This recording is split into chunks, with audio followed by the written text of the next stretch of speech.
Hi everyone, welcome back to another Genshin video. Today's video is going to be 10 random Genshin tips that I believe all players should know. You probably haven't heard all of these tips yet, and applying these tips to your gameplay will definitely help your account out. There are timestamps in the description if you want to skip to specific tips, but since these tips are pretty random and all helpful, I highly suggest watching throughout the whole video. These are great for any people no matter what adventure rank you are, or if you are free to play or a spender. So without further ado, let us get started with this video.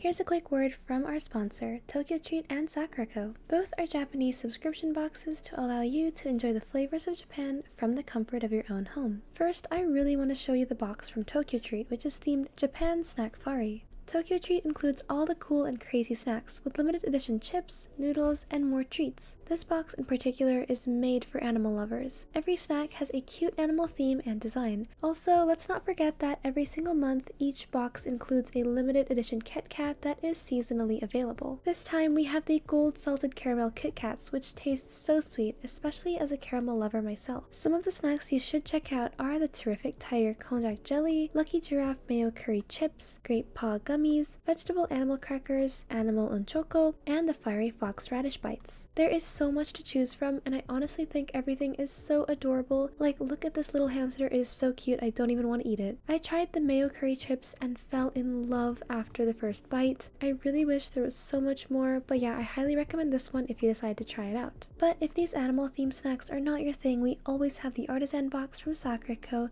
with traditional Japanese snacks made by local snack makers. The theme is savoring Osaka, and the whole red theme is so elegant. The snacks here reflect a lot of cultural heritage and history, so you will want to try out the Osaka Mochi Castella, Hinako Warabi Mochi, strawberry cakes, egg koban senbei, kokuto and sugar hoten, Osaka octopus senbei, and miyako konbu. I really like the Osaka arare because it's like a little booster snack to fill you up without feeling like you overate. There is a huge variety to try and flavors for every taste palette, but after doing all these snack tastings, I was really thirsty, so I had the Fukamushi Sencha, which is the special tea this month. It's great to have on a nice calm day like this, and it pairs well with every single snack. Lastly, let's not forget that each box comes with a Japanese tableware item, and this time we have the cutest pattern ever. This is the Shijifukujin Daruma Tenugui, which has many uses, from decor to hand towels. The fabric is high quality and I love the design. This will be a great addition to your own home to give it that touch of Japan. I know I just mentioned a lot of names and it can be really confusing, but don't worry because each box comes with its own postcard and booklet that has all the information you need about each snack, including allergy information and any dietary restrictions. Sakura's book highlights the traditional aspects of the snacks with stories about the snack makers and beautiful photos. You will definitely enjoy looking through these, and hopefully you find the animals just as cute as I did. If you would like to check either box out, click the link in the description or use my code AMBER for a discount on your purchase. These boxes would make a great gift for yourself. It's about time you treat yourself to it, or possibly even a friend. Let me know if you do try out any of these snacks, but other than that, thank you so much Tokyo Treat and Sakura for sponsoring this video. Now, back to the tips.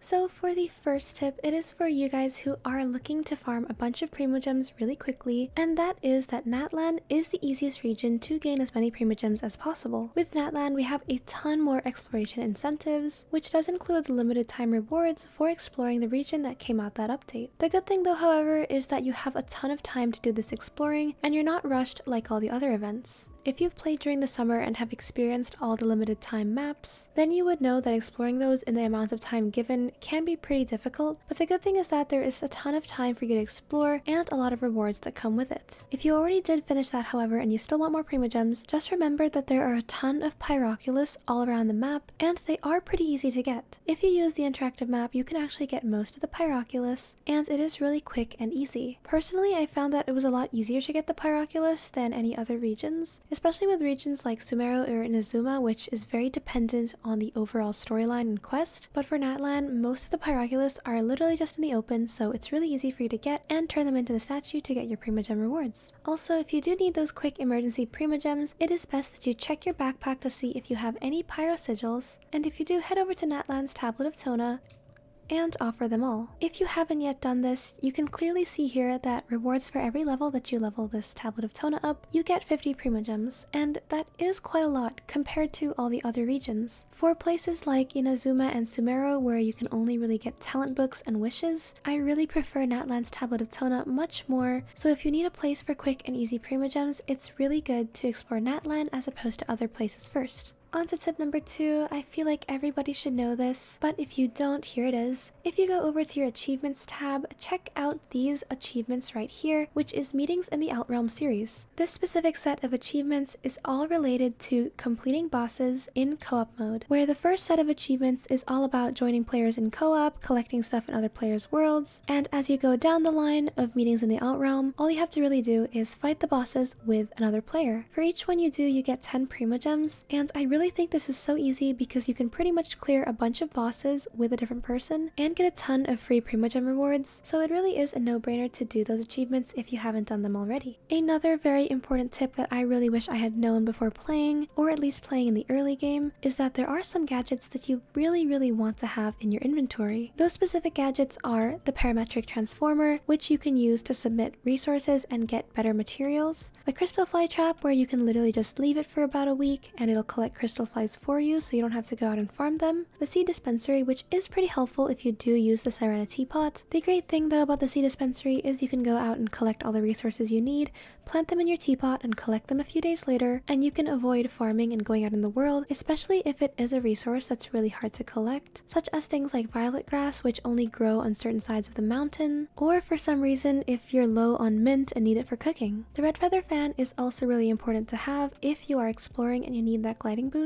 If you don't have characters that have skills to make you fly or glide faster, the red feather fan is a really good alternative, especially if you're exploring places with high mountainous areas such as Liyue, Chenyu Vale, or maybe areas of Fontaine. I personally found this to be really useful, especially when I was trying to collect Oculus at certain locations where I had to glide down from. So if you don't yet have this in your inventory, I highly recommend checking this one out. It's from Inazuma Reputation, and just making sure that you've secured it in your own inventory too. The next one you should have is the Boon of the Elder Tree, and if you are a teapot builder, this one is going to be really helpful for you, or if you are just trying to max out your realm currency and adeptal energy in your teapot, if you activate this, it'll collect all the wood in the area and you can just continue on your way and get more wood as you're basically going out and exploring. Since manually getting the wood was pretty time consuming, and this definitely saved a lot of time. The last most important one that I think really saved my early game days was the NRE menu 30, and this is basically because I could just heal without having to go into my inventory. More specifically, this saved me in a lot of co-op runs because the game doesn't pause if you go to your backpack, and you can pretty much get hit in domains or fighting bosses if you are getting food. But having this takes away all that time, since all I have to do is just click it and it'll automatically feed me, so it's really helpful if you don't have a healer and you need that emergency heal. Highly recommend making this if you haven't done it already. Now the next tip is involving artifacts. If you're really wondering what you should do with all your artifacts, whether that be a mid-game player or early game, here is my advice for you. And this can even apply to late game players too, because I really never found this out until I was way later game. That being said, the advice is, if you have a raised 5-star artifact but it doesn't have the stats that you want, or it rolled into the wrong stat, instead of using this as artifact fodder, I really recommend you to use it in the artifact transmuter instead. And this is mainly based on personal experience, because I really found it hard to find enough artifacts to put in the transmuter, especially since most of the artifacts I leveled up went to different characters. As for unleveled 5-star artifacts, just put them in the strongbox so you have a chance to get a better artifact later. Also, here is just a miniature tip I have for you. Don't feel the need to rush when it comes to completing artifact sets. Some characters will work perfectly fine on just off pieces, so take your time when it comes to farming artifacts, because some of them still do enough damage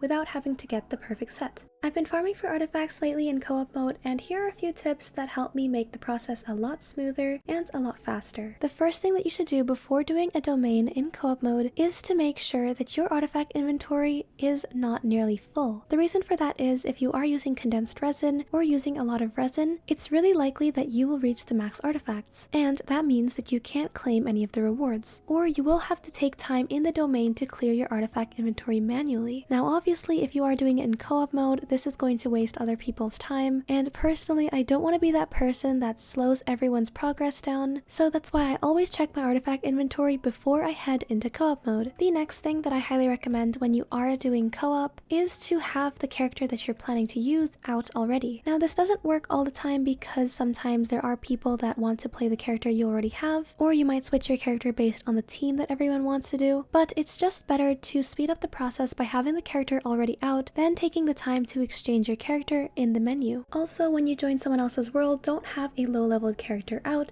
just in case you take damage and die, which can kick you out of the co-op menu and just make the experience a lot harder for other people since they need to wait for you to come back. The last thing for co-op mode is make sure you have your NRE menu 30 out, just in case no one decides to play a healer and you have to sustain yourself on your own. You don't want to die in the middle of the match and rely on your team members to fight the enemy you're doing. The next tip, which I will try to go through really quickly, is you should have a team based on the region you're exploring. There isn't a one-size-fits-all exploration team for every account, and also everyone has different characters, so in this case when it comes to giving exploration team tips, this is the general advice I have for you. If you're exploring Mondstadt, you will want to have Pyro and Animo since those are most of the totems, and also you might need to light up some torches, as well as having a Claymore or Geo character to break rocks. But for your last slot, that will just be anyone with a sprinting passive or buff, or another character based on the main type of totems you'll see, whether that be Electro or Cryo. As for leeway, the team I like to have is a Geo character for all those puzzles, and then someone that can activate pressure plates, whether that be that same Geo character such as Albedo, or someone like Amber with her Baron Bunny, and then someone with a climbing or gliding passive such as Kazuha, which helps a lot with exploration, and then finally a character of your choice, whether that be a character that shows all the leeway specialties, or Ningguang or someone, or even a healer, just to make sure your team stays alive during exploration. If you're exploring in Azuma, now this one has a lot more flexibility, but I highly recommend having an Electro character,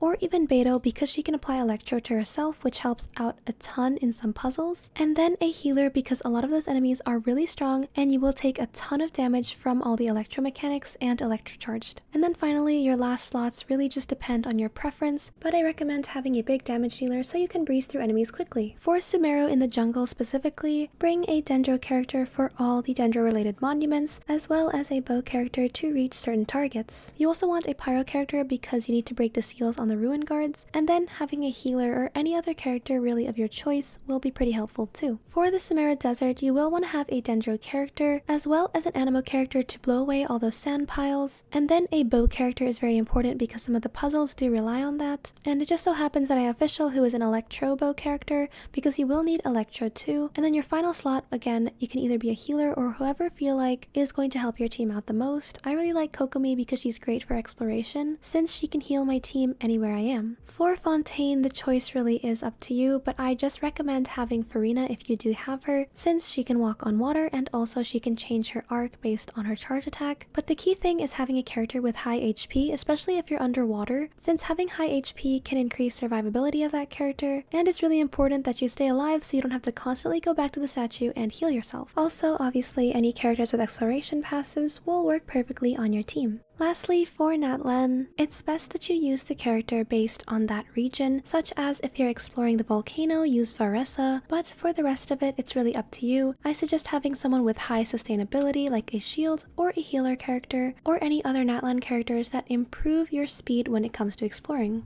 On to my next tip regarding friendship EXP and friendship teams. A lot of people still do ask me, what is a friendship team and why do you have it? The main answer I will give you is that I actually have 2 friendship teams and not just one. Those 2 friendship teams consist of friendship characters that I don't plan to use at all in the game, and then friendship characters that I haven't maxed out yet and actually want to use. This team right here consists of characters I really don't plan on raising or plan on using in domains and bosses, which is what I use to claim my commission rewards and switch out after I finish defeating a boss. As for a team like this, these consist of characters I don't have the name cards of yet, but I want to use them in domains and places where I don't have the opportunity to switch out the characters I'm using. For this team, I wouldn't use them to claim commission rewards or use them to claim some boss drops. The key is trying to get every last bit of friendship EXP that's available in the game, and I would use this specific team for domains since you can't switch it out in the domain, whereas I'd use this one if I ever had the opportunity to switch out to gain friendship EXP. As for these characters here, I don't prioritize prioritize them in the teapot because I want to gain friendship EXP for these characters, since it will be a lot harder to get their name cards since I'm not using them, and we'll have to get them through the use of claiming commission rewards and boss rewards only. The next piece of advice that I really feel like all of you guys should know and should be aware of is there are certain weapons that I highly recommend you lock because they are very rare to get. Specifically your white tassel and your dark iron sword. There are more weapons that I'm going to mention later, but the main thing is that the dark iron sword you can only get 2 copies of in the entire game. You cannot get this through anything else except for the 2 locations where they are found, and they're not found through the gacha, so in case you ever wanted to use these, it's better to lock them and make sure you don't accidentally use them to enhance anything, especially since you can't really get them anywhere else.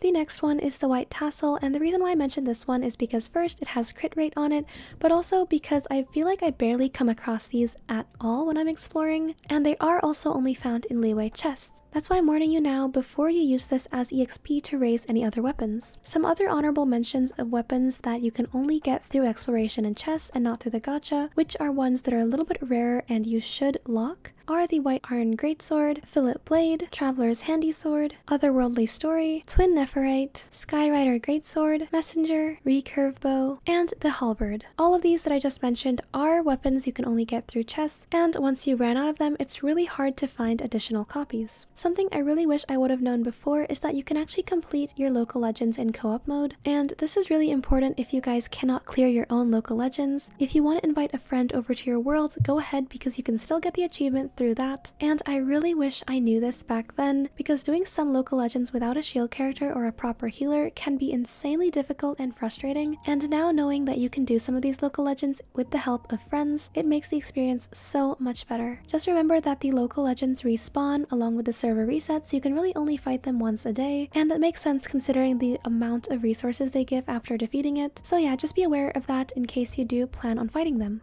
Now for the last tip, it's actually regarding the Spiral Abyss, and it is slightly complicated, but let me just set up a random team I have here. Basically what I'm trying to show you is that these cards here reset daily along with the server reset. So the different cards you have here during the Spiral Abyss runs will change depending on the day you use it. So it is possible for you to choose a card and then complete the challenge, and after completing the floor or round that you are satisfied with, you can click leave for now and then wait an entire day for the buffs to reset so that you can choose a different buff, or if that day there are no good buffs, you can resume your Spiral Abyss progress on a day where there are good buffs and that they are in your favor. So you just enter here, click continue, and you will resume wherever you left off. Usually that is at a start of a chamber where you get the option to select more buffs. Now personally I don't do this just because it's so time consuming and I prefer to finish Spiral Abyss altogether in one run, and I don't really mind the randomized buffs, but if you are one of those people that try to get the maximum stars possible and get all the rewards, you might want to do this tip in case you need help with re-rolling or luck is not on your side. This really just is based on personal preference and how seriously you take the Abyss. Anyway guys, I hope some of these tips were helpful and that they did help your Genshin account. Thank you so much for watching. If you like these videos, let me know so I can make more of them. It was so much fun to make. But either way, good luck on your pulls in the upcoming patch, and good luck to anyone planning to explore and try to grind out all those primogems. So all the best to you and your Genshin journey, and I will see you in the next video. Have a wonderful day. Bye!